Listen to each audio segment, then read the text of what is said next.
In your opinion, can people just can they kind of smash lean protein and fill themselves up a bit and maybe dampen some hunger signals and things like that? Do you feel that that's anything that you've seen work for people?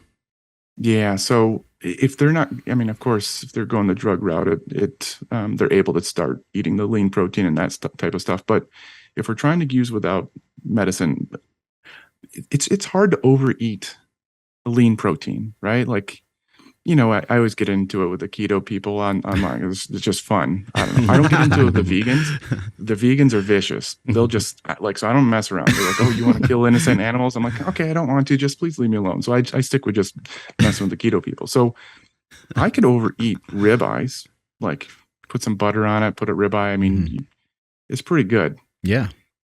Take like a top sirloin, without butter on it. Put a little salt on it, of course, but like it's hard to overeat that. It's not as pleasurable, but it's filling. You get to a point where you're like, "Fuck." Yeah, or the probably the best one. Like it's really hard for me to overeat salmon or some sort of fish. It's not as palatable as like a beef or maybe even chicken. But yeah, these types of things are filling. There's controversy. I see the scientists go back and forth about these studies looking at different macronutrients. I'm sure you guys have talked about this before, but whether protein is the most satiating, but like I tell you what, of course, you're drinking whey protein, you're not going to have much of a difference compared to maybe some other types of smoothies that's mostly carbs from like fruit or something like that. In fact, the fruit might be more filling because it's more fiber. But lean, like meat, animal-based protein, I don't know. I think they need to do more studies on that and compare, because for me and for patients, it's really hard to overeat that stuff. I have a question because, we had Alan Aragon on a while ago, and he's multiple people, including even Lane, some of them have mentioned how protein, even if one tends to overeat protein, and you also see this oddly enough in bodybuilders when they're kind of getting staged. I don't want to bring bodybuilders into this because it's a very different population, but when bodybuilders are starting to get leaner, they start to really drive up their protein intake to could be 250, 300, 350 grams. But for some reason, there doesn't seem to be fat gain or weight gain, especially when it's like in the absence of extra fat. So very lean sources of protein. They tend to be able to overeat protein, have a potentially same or slightly increased caloric amount, but they continue to trend down as far as fat loss is concerned. And there have been certain things that we've said like, oh, maybe protein doesn't count like all the other macronutrients. Yeah. Is that a safe statement to make, or is that just like blasphemer? It's calories in, calories out. Yeah. No, so when people are saying, a calorie is a calorie, well, okay, it's a unit of energy. But when people say a calorie is not a calorie, what they should probably be saying is a macronutrient's not a macronutrient. These things are metabolized and utilized just differently in our body, and it's hard to take protein and convert it into triglyceride or adipose. It's really hard to do that. So hypothetically, when you start looking at these overfeeding studies, when people start overeating protein and they can gain weight, but it's like lean mass. So it's hard. They've tried to look at it. It doesn't easily convert to adipose. Now, I think probably Alan, he's a good buddy of mine, and so is Lane. So I'm sure they described though, like, but if you're kind of like alcohol, it's actually hard to store alcohol as fat, but like it will cause you to store other things that you eat with it as fat. So it's possible eating more protein. If you just start eating more protein along with the fat that you already have in your diet, it's possible then that you'd store more of that fat as fat. These are kind of like hypothetical things, but as a general rule of thumb, it's hard to store protein as adipose. It kind of seems that's the idea. Pat Roger family, how's it going? We talk about sleep all the time on this podcast. That's why we partnered with 8 Sleep mattresses. Now, this mattress is the Tesla of sleep. It's the Tesla of beds. Its technology tracks your heart rate variability. It changes its own temperature based off the way you sleep so that you get better sleep every single night.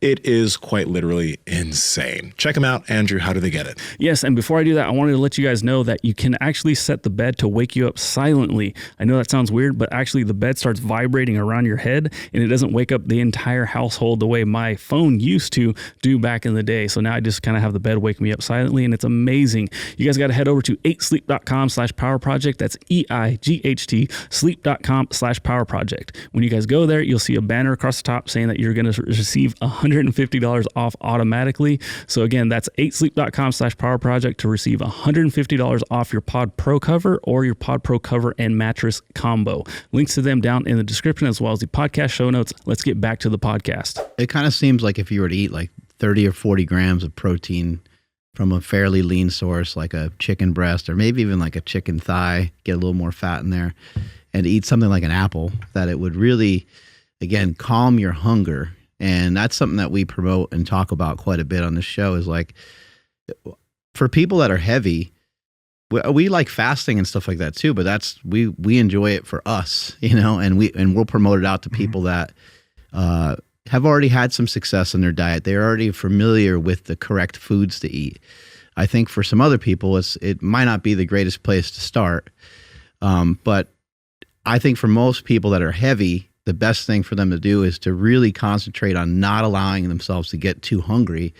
Because when you get hungry, you get to be out of control. And we've all been grocery shopping before when you're starving and you look at that shopping cart when you on the way out and you're like, Jesus, I bought a lot of bullshit today. Mm-hmm. Yeah. No, I actually like chicken thighs more than chicken breasts. So I'm kind of with you. Yeah. It's like, the chicken breasts are tough. Yeah, the chicken thighs, they're not that fatty. I mean, if you get the ones that are relatively skin off and everything, and they just taste so much better. So 100%. It's like, just get the chicken thighs. Like, unless you're just like prepping for a bodybuilding contest and you need to be like extremely lean, which is, most of my patients, they're not needing to do that. Some people might actually like the chicken breast more. I don't. I like chicken thighs.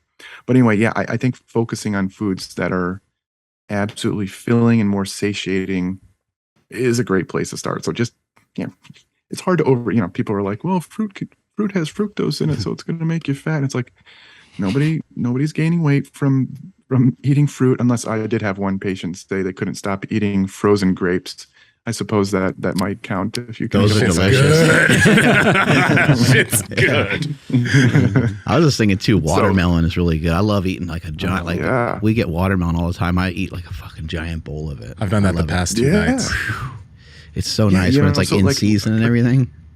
Yeah, and a carton of like strawberries is like 150 calories. I mean, just eat the carton. I mean, whatever.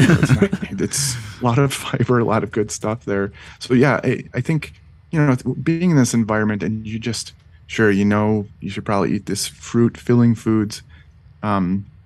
Sometimes it's just hard. So I agree. Like, if you can make sure that you have it, make it tasty enough to where you want it a little bit. We know it's not going to be as good as a donut per se, but if you can focus and try to eat that first and then say, do I want that donut now? That's probably a better bet than just wait until you're super hungry and then choosing the other foods over the donut.